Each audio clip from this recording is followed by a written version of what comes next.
welcome to Knit for Brains. This is Kimberly, and I have been remiss, and I'm so sorry. I have been working diligently trying to finish this up. This is the Indiana Cal. This is my Wednesday WIP, my work in progress. I haven't posted anything in the last 2 weeks because I've honestly just been so busy trying to finish this. So I finished it about an hour ago.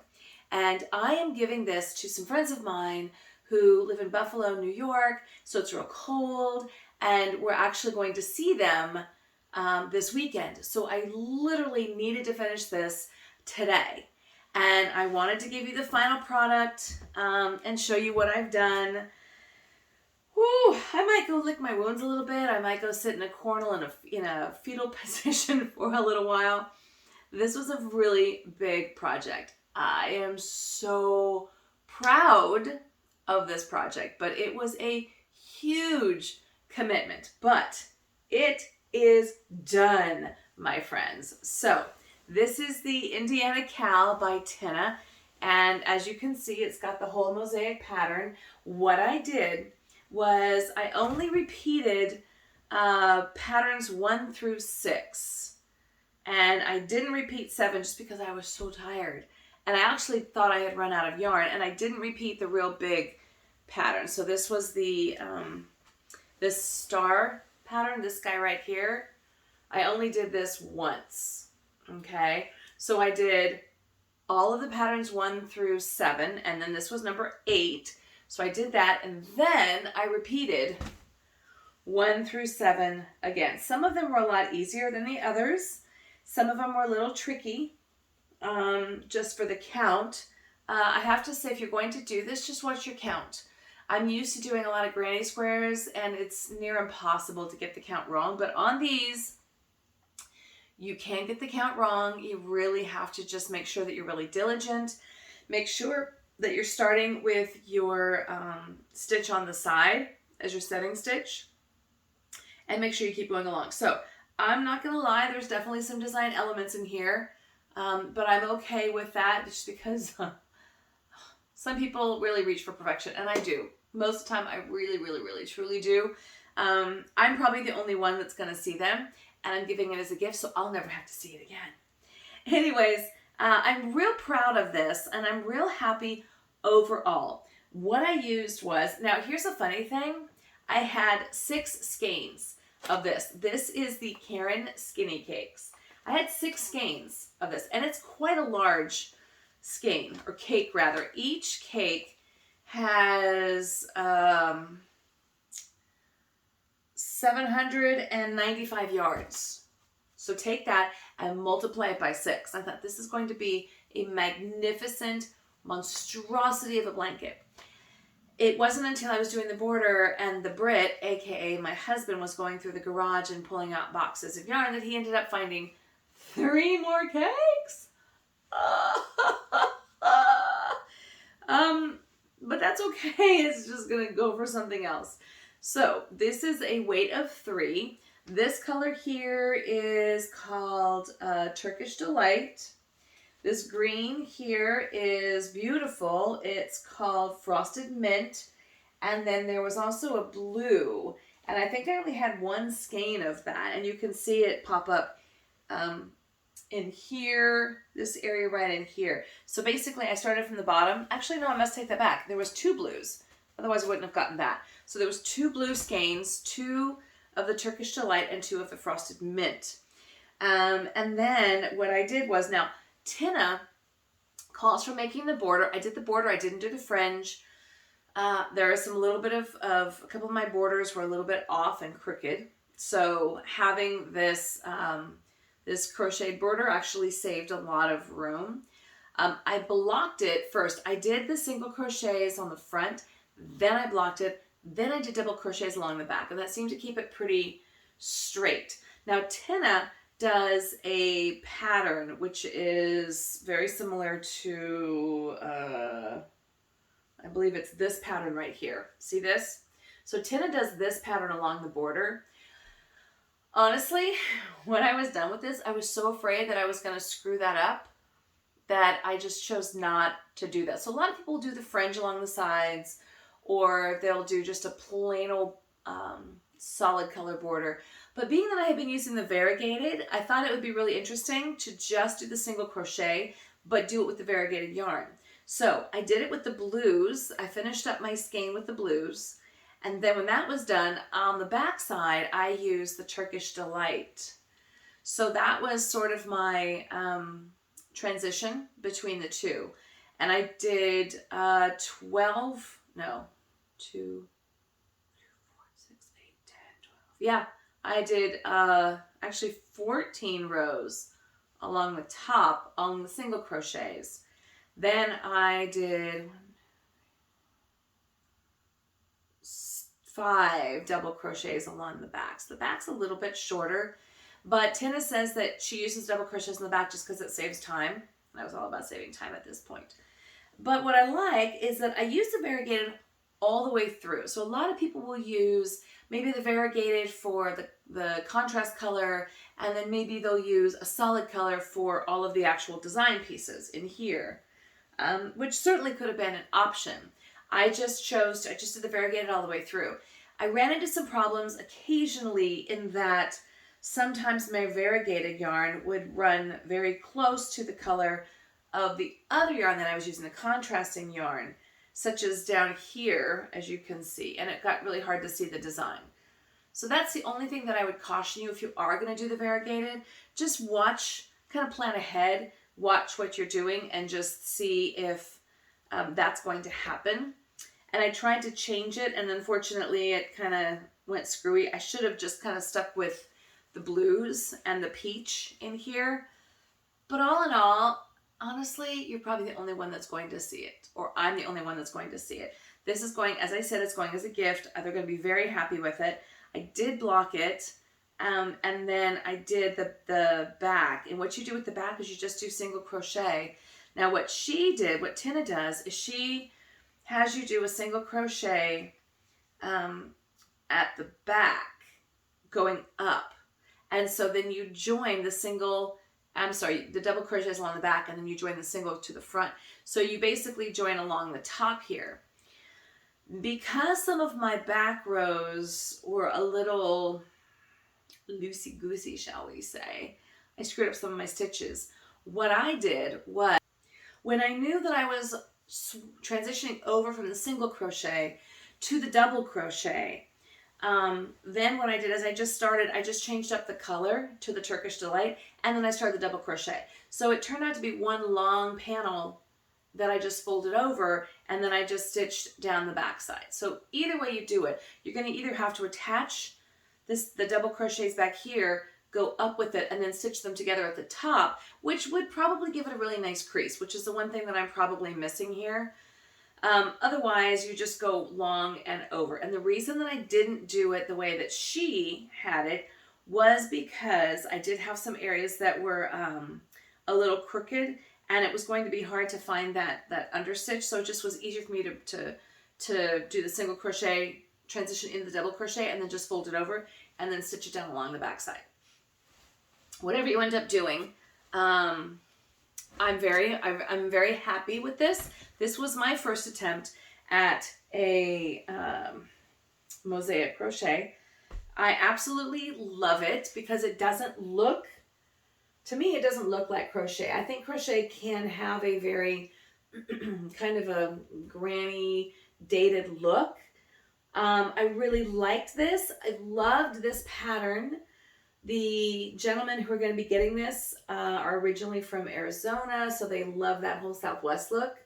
And so the pattern of the Indiana cowl coupled with the colors of these Karen cakes, these skinny cakes, I thought really drove home the Southwest look that I was trying to go for.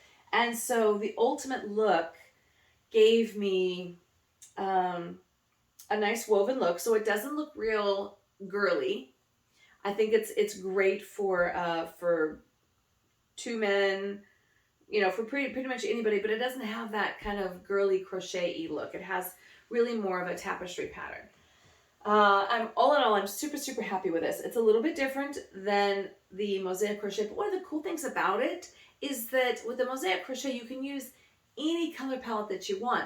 I mean, Tinna really promotes crocheting with scraps, and just because you just basically go from the right to the left, go across, cut the yarn, go back, cut the cross. You don't go back and forth and back and forth. So if you don't have a lot of yarn, you could just go across and end it. And that's what's really nice about this particular pattern. I just really like the way it came out with this really nice woven look to it. And you know, it's basically just a single crochet and a double crochet. So am I happy? Absolutely. Have I learned a lot? Oh my goodness, yes. My husband, the Brit, who just brought me some tea, bless his heart, because as he always says, everything is better with a cup of tea. I think he was very happy to see this project come to a conclusion. I don't think he's going to miss it. I don't know how you feel. Maybe comment below when you spend so much time on a project. I've worked on this since probably September, October, and I am now mid-March. Now, granted, I didn't work on this every day, but for the last, I would say 6 weeks, I have been working on this every single day. And there have been some days where I have put 6 to 8 hours straight into this. So there is thousands and thousands of stitches and thousands of hours of work into this. So just be prepared to commit, because this is definitely a commitment. For me, had it not been the fact that I was going to see my friends and I knew I had a deadline, I might have just walked away from this. And this would have just become another work in progress, something stuck on a hook somewhere in the depths of my closet. But the fact that I knew I was going to see these guys, I had a deadline, I had to finish it. So if you're one of those people, let me know. Do you have to have a deadline to finish a project, or are you just kind of moving on and stuff like that? Also comment below, do you enjoy doing Afghans like this? Because this is a huge commitment, right? I mean, this has just around the border, I think each row has like 932 stitches. And I think I said there was 12 on the front, like 10 on the back. It's a lot. That's just on the border. Not to mention everything else. There's probably tens of thousands of stitches in this. So have you done an Afghan? Do you like to do a big project like this? Or do you prefer something small, tiny, which is what I'm going to be doing next? I need a break. I need to do something small. My husband says I should do a pot holder. Quite possibly that is what I'm going to be doing. Just something very simple, that I can complete maybe like in a day or two. And then I can roll back into these. The other thing too is that here in Southern California, it pretty much stays warm most of the year. So if you're going to do an Afghan, there are certain months of the year that you do not want to be doing an Afghan because you're going to roast. What I liked about this was I was sorry to see it go. I mean, I put so much work into this that I'm really sorry to say goodbye, but I'm so excited to give it away as a gift to these people I absolutely adore. But what was nice is that as I was crocheting it, it kind of became my blanket, and I was able to enjoy it and to sit under it and to look at all the colors and the transitions. So I feel like I was able to enjoy this project and enjoy this Afghan for what it was while I was doing it. So now I feel like I can very easily pass it on to the next people who won't be, obviously they're not going to be sitting there crocheting it, but it was just nice to kind of see it evolve and flow away from me. So if you're that kind of person, let me know. I'm curious because crochet is, or even knitting, right? Any kind of craft, there is a journey I think that you go on. And there are some people that really, really enjoy amigurumi. Really tiny little things, very tedious, right? And there's other people that really enjoy larger projects. And I don't know if that's two different kinds of people or if that's just sort of where you are. I think I enjoy both, but I know that once I do a project like this and it's done, I can't just roll right into another Afghan. I have to give myself a little bit of a break, which is what I'm going to be doing. We're going to be going on vacation this weekend, meeting up with our friends who I'm going to be giving this to. So I'm really excited about that. but I'm going to be taking a little bit of a break. So I was so excited to share this with you. And again, I'm so sorry that I wasn't posting my progress. My next project that I'm going to continue with is my temperature blanket, which is done by Tony Lipsy. And that's actually a granny square temperature blanket. So I'm about 6 weeks behind on that, but that shouldn't be difficult to pick up and move along because each row is a day. But I just really needed to focus on this. So I don't think that's going to be terrible because it's just going to be like a bunch of squares, 12 squares. But I'll be interested to see like what you thought and what your thoughts are and what kind of person are you? Are you a crochet Afghan or a small person, or how do you work your projects? So again, this is Kimberly with Knit for Brains. Thank you so much for all your wonderful comments. You said you love the yarn, the colors. I agree. I'm very, very, very happy overall with the yarns. These were not yarns that I chose for this project. These were yarns that I knew I had in my stash for this project or a project, and then just pull them all together. So I could potentially make something similar with these skeins here. But it's a lot.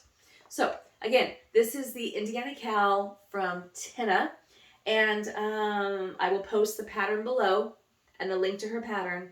And again, if you're going to undertake something like this, I cannot stress enough how valuable I found to watch the tutorials and do the tutorials and really kind of get in your head the mosaic crochet technique and the counting of the stitches. It's not difficult at all once you get the hang of it. And it's very, very rewarding because you really start to see the patterns come through very quickly.